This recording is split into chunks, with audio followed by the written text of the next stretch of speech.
వైఎస్ఆర్ కాంగ్రెస్ పార్టీకి కంచుకోట కర్నూలు జిల్లా. గతెన్నికల్లో ఏపీలో సైకిల్ దూసుకెళ్లినా ఈ జిల్లాలో మాత్రం ఫ్యాన్ గాలి జోరుగా వీచింది. జిల్లాలోని రెండింటికి 2 ఎంపీ సీట్లు, 14 ఎమ్మెల్యే స్థానాల్లో 11ంటిని వైసీపీ గెలుచుకుని సంచలనం సృష్టించింది. ఎవరు ఊహించని విధంగా సీట్లు గెలుచుకున్నా పార్టీ అధికారంలోకి రాకపోవడంతో పార్టీ శ్రేణుల్లో కాస్తంత నైరాశ్యం నెలకొంది.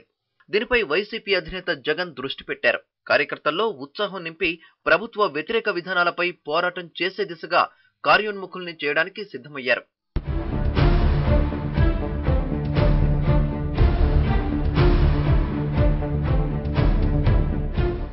జగన్ నియోజకవర్గాల పార్టీ పరిస్థితిని సమీక్షించనున్నారు.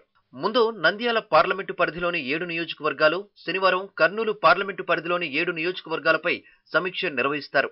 ఎన్నికలు జరిగిన తీరు, మండల గ్రామస్థాయి ప్రజల సమస్యల్ని అడిగి తెలుసుకుంటారు. నంద్యాల పార్లమెంట్ నియోజకవర్గంలో ఉన్న అన్ని నియోజకవర్గాలతో సమీక్ష ఉంటుంది.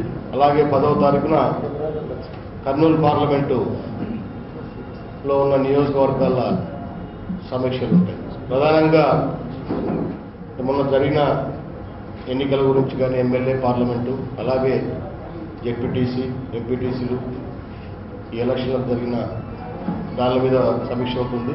పార్టీని పూర్తి స్థాయిలో బలోపేతం చేయడానికి కమిటీల మీద కూడా చర్చ ఉంటుంది.